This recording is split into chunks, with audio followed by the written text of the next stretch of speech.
What we do is we basically bring the library out to children. It actually started when the founder of the Salvation Army saw people living on the street, children forced to work in factories. This year, we're going to honor the legacy of Dr. James Farmer with a scholarship. Setting up these thought leadership councils, it's the best way to effectively engage our members. Our teachers, I would put their educational qualifications and their training up against anybody. Hello and welcome to Cox Connections. I'm your host, Catherine Falk, market leader for Cox Communications in Northern Virginia. Thank you for joining us today. Since 1997, the Virginia Public Access Project has been making it easy for citizens to access public documents related to money and politics. And they provide strictly nonpartisan insights on politicians and issues concerning our communities. We're excited today to be joined by Rick Ehrenstein, the Director of Development for VPAP. Thanks so much for joining us, Rick. Glad to be here. So what is VPAP, the Virginia Public Access Project? VPAP is essentially a very powerful website that commits itself to connecting citizens with information, as you've stated, about politics and money. We seek to highlight the intersection of political contributions and public policy so that voters and citizens can understand how donations affect politicians and how they affect the development of public policy. We don't interpret the data, we simply provide it for citizens to understand in an easy to understandable way and let folks draw their own conclusions about the role of money in politics. So what kind of information would somebody find on your website? They could easily find how much money a politician has raised or a candidate for office has raised and from whom he raised it.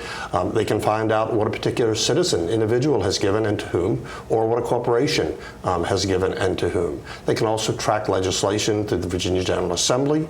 They can see the gift reports that are filed by candidates to see who may be trying to wine and dine a candidate to a particular policy position, and to see what they perceive as the influence that a particular trail of money may have on an elected official's decision-making process. And this was created back in 1997 because there was a need for transparency, right? Sure. Virginia is the only state in the United States where there are no limits on campaign donations. Any citizen or any corporation in Virginia or outside Virginia can donate an unlimited amount of money to any candidate. It's all predicated on the premise that this should be done transparently and everything should be reported. But in 1997, this information was in file cabinets. It was available, but no one could get to it. What VPAP has done is made this information available through the public processes that are available to all citizens. We take some very complicated data, simplify it, aggregate it, and make it very easy to understand. And who's the website really for? The website is really for the people of Virginia. It's the city. Look, the government here is owned by the citizens, and we are entitled to understand how money flows through the political system.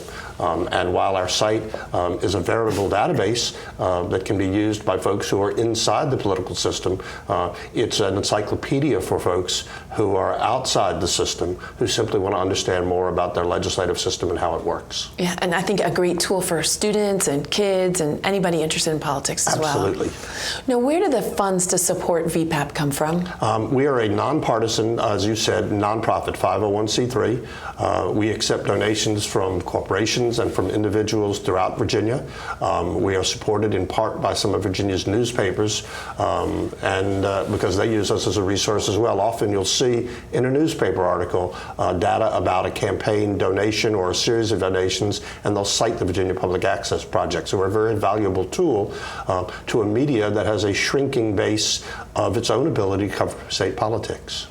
And I guess a few years ago, VPAP, when you started out, must have been a fascinating place, but now there have been some changes that really make it even more fascinating. What are those changes? Well, the world has changed in a very fast way, and one of the things that has exploded is the influence of money in politics. And because we're a no-limit state, the possibility of that influence is even greater in Virginia than anywhere else. We're not for money, we're not against money, but if money's going to flow, we want to be in a place to be able to explain it to folks and make it understandable, again, so they can draw their own conclusions about what the money influence of money in politics really is or isn't. Yeah, and I think one of the greatest things about your website also is that you are very time sensitive. So when those reports are filed, you have them go up almost immediately, right? We do. We have a very lean but very technically proficient team, and some of the data comes to us electronically, but some of the localities who we cover still file by paper, and it's quite a Herculean task to take it all in. Again, we have to code it and make sure that it is appropriately available on our website so that it makes sense to folks in a way that it's not in other venues.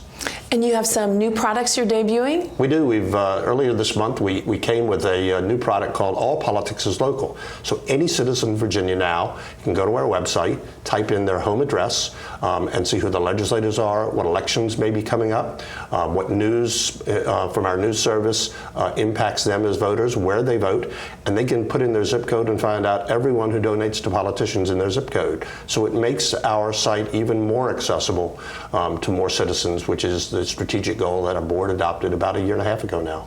And you mentioned the news service. That's one of my favorite parts of the whole VPAP organization. It's so valuable. Tell our viewers about it. Yeah, we love to hear when people say it's the first thing I'd read in the morning. So we have someone who gets up at dark 30 and reads every electronic version of every newspaper in Virginia, which covers state and local politics.